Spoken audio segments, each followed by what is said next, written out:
I'm Avery Davidson. Thank you for joining us for This Week in Louisiana Agriculture, the only TV show bringing Louisiana farmers and consumers together every week. My partner, Kristen Oaks-White, will join us a little later in the show. As you can tell, we are not in the studio. In fact, this is my backyard, and it's where I'll be shooting Twila for the foreseeable future. Every member of the Twila team is able to work from home.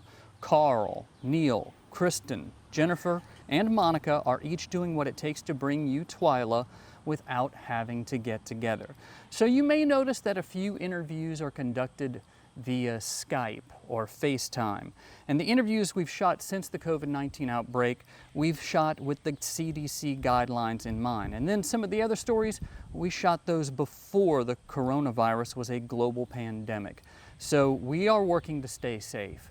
We want you to stay safe and also know that Louisiana's farmers and ranchers are going to work for you every day throughout this crisis. Now, news of the coronavirus caused a lot of panic in some places in the U.S.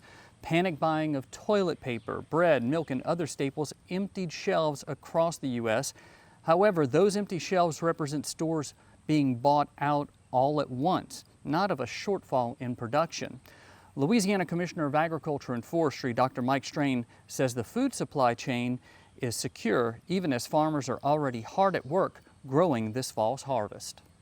We are working very hard, and we're going to make sure that you have what you need, whether it's fertilizer, seed, chemicals, and above all, to keep the supply chain intact. We're encouraging everyone, do the very best you can to get that crop in the field, because we're going to desperately need the crops that you produce, the food, the fiber, the energy sources, everything that you are producing, because that is what it's going to take to continue to feed Louisiana, to feed the people of America and across the world. You know, as we've seen the stock market crash, it's coming back up. We've seen an oil crash, it's starting to come back up. The commodities have stayed fairly stable. They're a little lower than we would like, but we do expect that they're going to move in a positive direction. We have to be in a position where we can fill the needs of the people of America and across the world, especially, once we get, with the out of the supplies that we have now in the supply chain, they're going to have to be replenished. You've already heard about the issues at the grocery stores, where people are looking for milk, they're looking for rice, they're looking for different staples. Well, this is going to continue because there is supply chain disruption across the world, and I think we're in a unique position to backfill that storage across the world, and also to increase our market share of feeding the world. So again, thank you for everything you're doing. Please stay safe. Do everything that you need to do to protect yourself, your families, your employees. But most of all, we know what you're doing and we truly appreciate it. Of course, we'll keep you updated with things as they move forward. Already many grocery stores and food distributors have been restocking shelves here in Louisiana and across the U.S. It's springtime in Louisiana, which means that it's crawfish season. However, with the governor's stay-at-home order and an order for people not to get together in groups of more than 10, well, those large family crawfish boils are pretty much non-existent. Meanwhile, crawfish farmers and fishermen across the state are bringing in a record harvest of crawfish. This week, Twila's Carl Wiggers went out to get some crawfish to go and find out how farmers are handling the huge crop and the changing market. There's plenty crawfish. We need to get people eating them little things. David Savoy speaks for all crawfish farmers right now. The crop this year is huge. Chris Blades at Four Oaks Farm said when they started catching crawfish, they could barely keep up with the demand. We usually don't start till mid-March or a little early March. So we didn't really see a big difference in the very beginning. We were selling out every weekend to grocery stores and then some of our wholesalers that come pick up from Texas and Mississippi. We were actually not having enough crawfish catch to get to the public. And so now we've dropped off a few of those bigger people that are buying, and some of the the public, they're not calling as much. So we actually, this morning, we pulled back a little bit and didn't go out and catch stacks. We're actually in the water right now, and we've been catching, on average 70 sacks a day, but we've been able to move them. Right now, I'd say that we're probably going to stick to maybe 50 sacks a day. Some of that lost demand can be traced to the parties that are not happening right now. Bill Pizzolatto at Tony's Seafood says that it is really hurting the larger sales in his Baton Rouge market, but crawfish are still selling. So far, we're taking it day by day and trying to make it work. Our trucks are still running.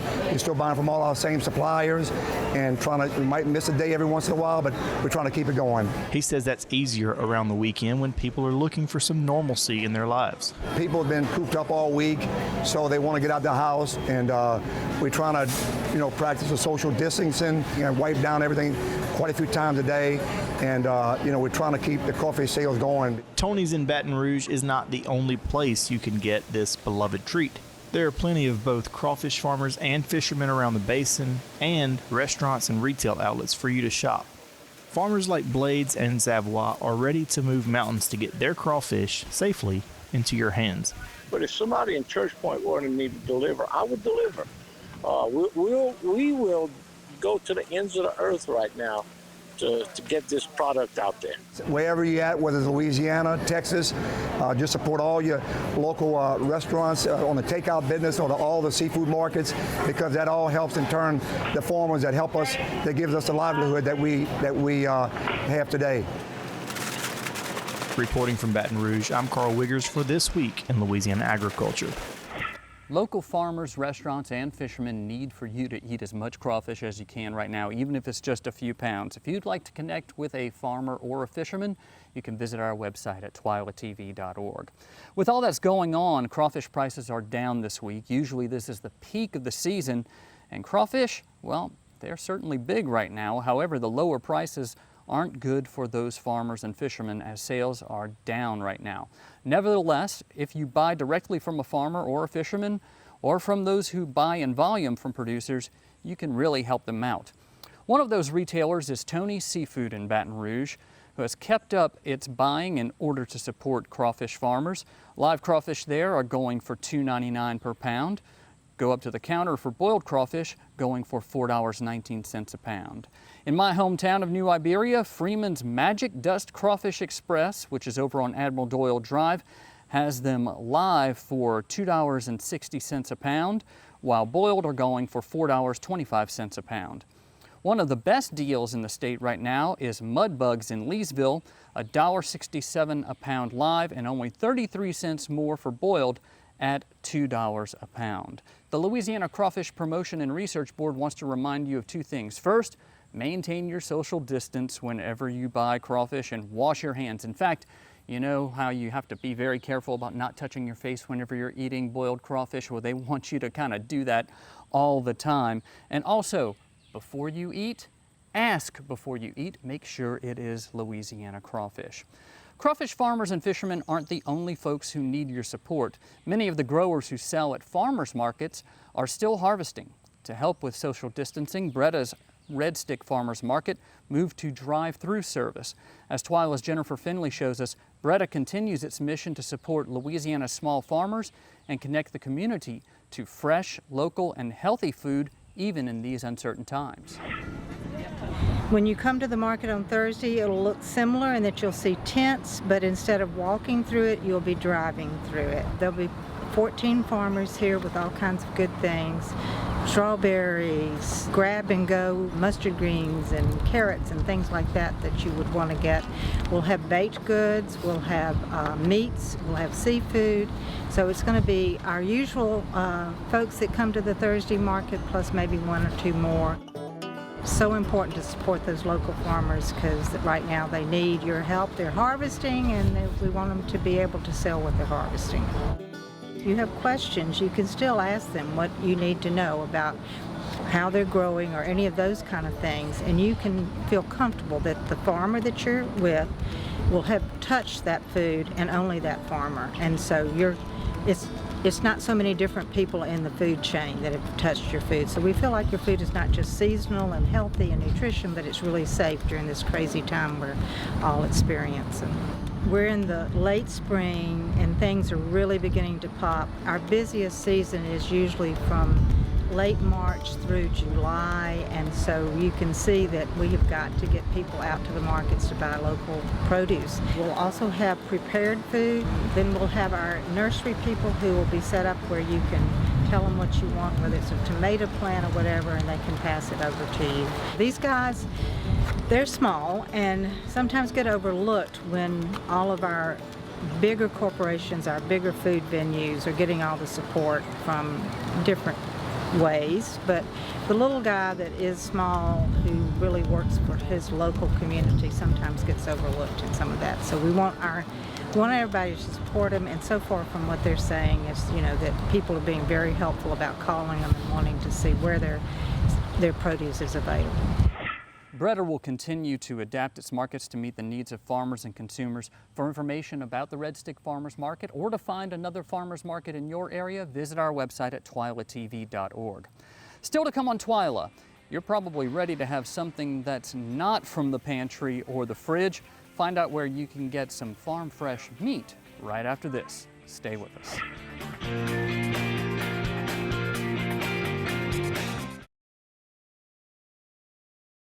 I now hope they're fighting today. I hope they are. Refrigerator right here.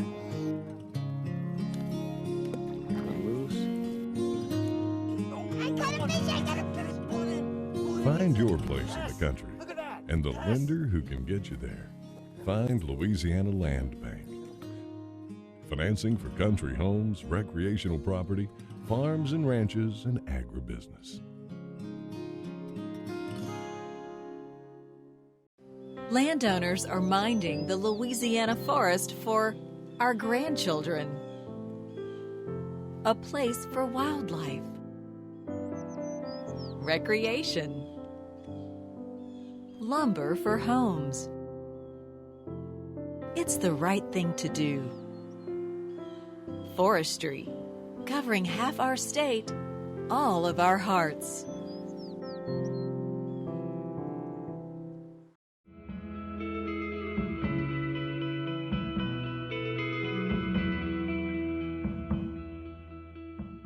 I'm a farmer. I am a farm wife. I am a cowboy. I am a grass farmer. I'm a businesswoman. I'm a conservationist. I am an advocate. I am a voice for Louisiana farmers. I'm always learning. I'm a husband. I'm a mom. I am a dad. I'm a granddad. I am a consumer. I grow the food that feeds your family, and I'm proud of it. I am Farm Bureau. I am Farm Bureau. I am Farm Bureau. I am Farm Bureau. I am Farm Bureau. I am Farm Bureau. I am Farm Bureau. We are Farm Bureau.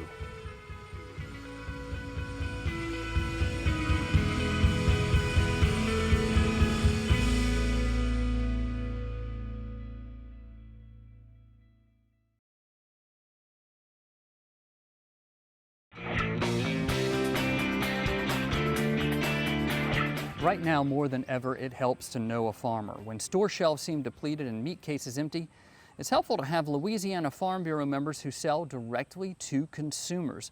We focus on Woldridge Meat out of Oil City for our first installment of a new series, Farm Bureau to Table. As the first light hits his pasture, Caddo Parish rancher Marty Woldridge is already loading up his cattle. Woldridge is the fourth generation to raise cattle on this land in Oil City, but he's the first to try something new. For years and years, we've raised beef cattle, cow-calf production. And for a long time, we had, of course, provided our own freezer beef, fattening a steer, processing it, putting it in for our family and our close friends.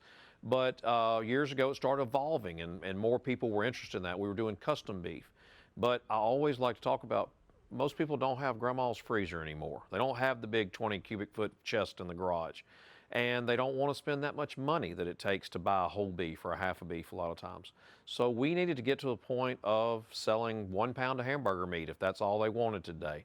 On this day, Woldridge's cattle are coming here to Bellevue Meat Processing. The farmers are our business here at Bellevue Meat Processing Plant. Chris Nesbitt is the owner. He's been processing beef and pork here for 27 years, so he's seen a lot of meat. And Nesbitt says Woldridge meat is some of the best he's seen. Marty does a fine job on raising his cattle. I'm not a farmer, but we do process a lot, and some of the best beef that comes through this plant comes from Marty Woldridge. We consider them grass-fed and grain-finished. Cafe 180 to go in Vivian, Louisiana was the first restaurant to begin selling Woldridge meat. Before making the switch, the hamburgers here were made with beef from a large wholesale club, that was not as consistent in quality as the Woldridge meat. We had such rave reviews from our customers. They immediately knew that we had changed to a better beef. And so they were just, now they're hooked. From the roadside gym that is Cafe 180 to go to the kitchen of the Shreveport Petroleum Club, you'll again find Woldridge meat. Here, it's tenderized cutlets getting a bath in egg wash, dredged through seasoned flour, and then deep fried until golden and delicious. Executive Chef Wesley Douglas says he immediately saw the benefit of buying his beef locally. You could tell that it wasn't just a generic something that just kept coming to you. It had a distinct taste to it. It was nice, it was natural.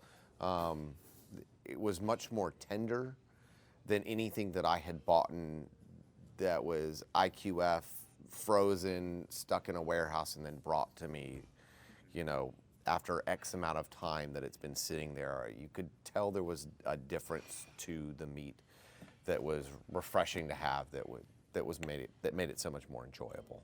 As for Woldridge, he's enjoying this demand and success, but knows that he would not be able to focus so closely on his customers without having the Louisiana Farm Bureau focusing on the issues important to him. No matter how busy I am on the farm, Louisiana Farm Bureau is watching out for my interest. While I'm working, driving a tractor, baling hay, taking care of these cattle, Louisiana Farm Bureau's got my back in Baton Rouge and Washington, D.C.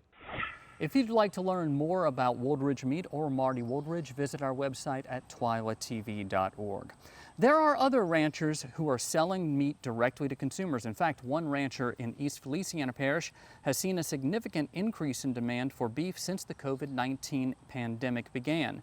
Twila's Jennifer Finley sat down with Amelia Kent to discuss what's been different lately.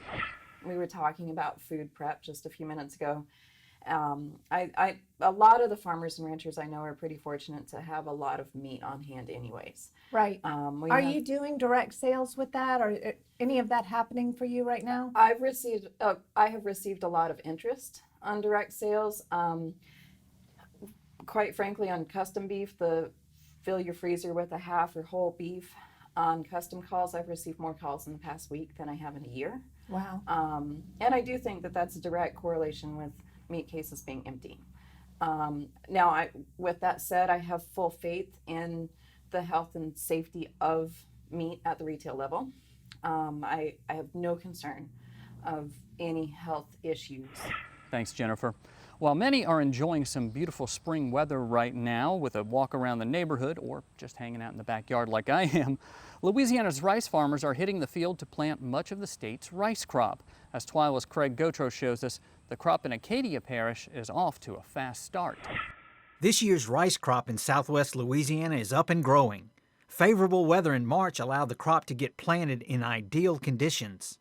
They actually have rice that's already about 3 inches tall and 2 leaves, so really fast crop in the ground in southwest Louisiana, and it's moving along much differently from last year, growing a lot faster. Harold expects to see about a 5% increase in rice acreage this year in Louisiana.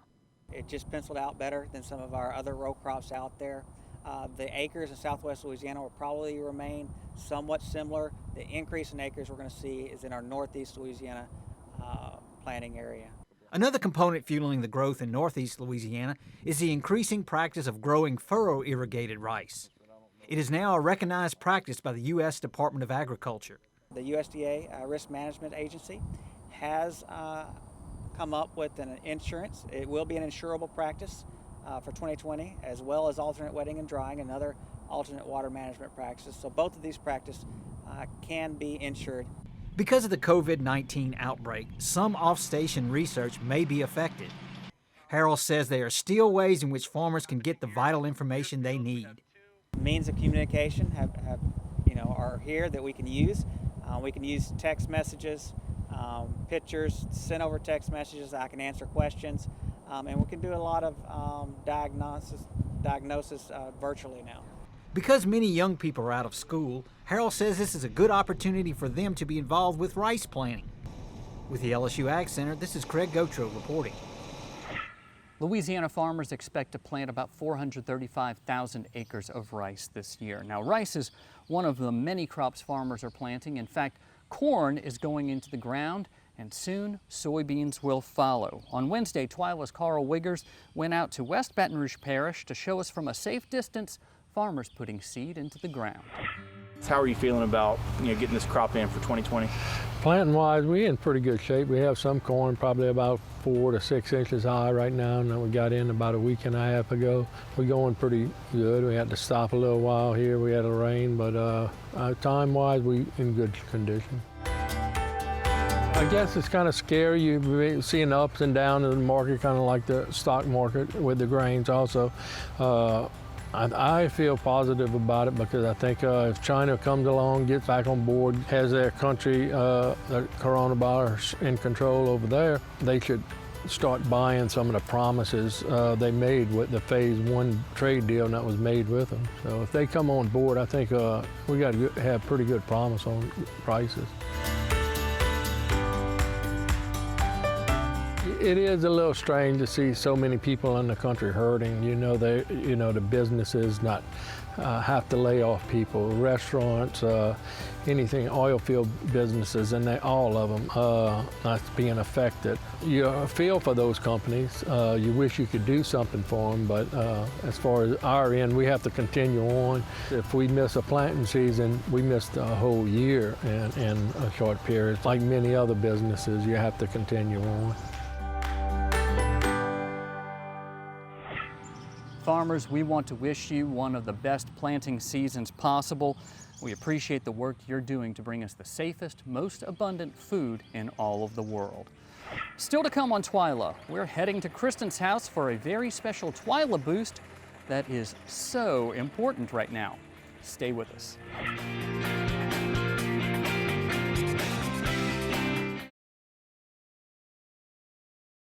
It's a well-known fact that here in Louisiana, sugarcane is more than just a crop. It's a way of life. It creates more than 16,000 jobs across the state and an additional $3 billion boost to our state's economy. And Louisiana's cane families always give back to the communities where we live, work, and play. Louisiana sugarcane, making life sweeter, naturally. Sugarcane, sweet sugarcane. Louisiana oysters, salty, sweet, and delicious. But have you ever thought about what happens to all those oyster shells? Most of them end up in trash cans and landfills. The Coalition to Restore Coastal Louisiana is changing this with its oyster shell recycling program, and you can help by visiting these participating restaurants. It's a simple and delicious way to restore our coast. The shells will then be used to sustain and rebuild oyster reefs. Remember, once you shuck them, don't just chuck them. What to expect when you're expecting a teenager. Today we're talking about how to wake up your teen, and this works literally every time.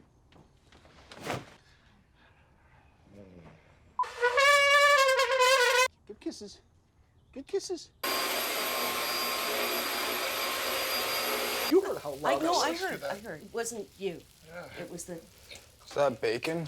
You don't have to know it all to be a perfect parent. Thousands of teens in foster care will love you just the same.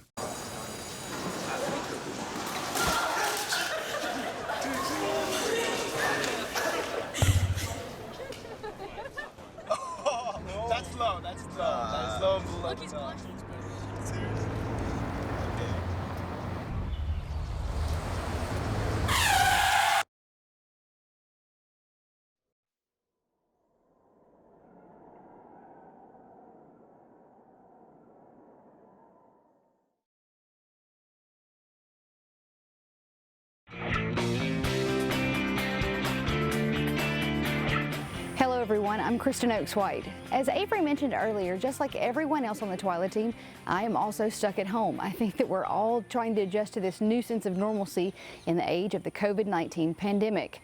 In what feels like a 24-hour cycle of endless bad news, I think we could all use a boost more than ever. And boy, do we have a good one for you this week. For weeks, hospitals across the country have warned that life-saving medical supplies are in dangerously short supply amid the coronavirus pandemic. And for many healthcare workers, the countdown to that moment is no longer a matter of weeks or days, but hours. Hospitals and doctors have reached out via social media to ask for mission-critical help in solving the shortage of N95 type masks, and citizens all over the country have stepped up to answer the call.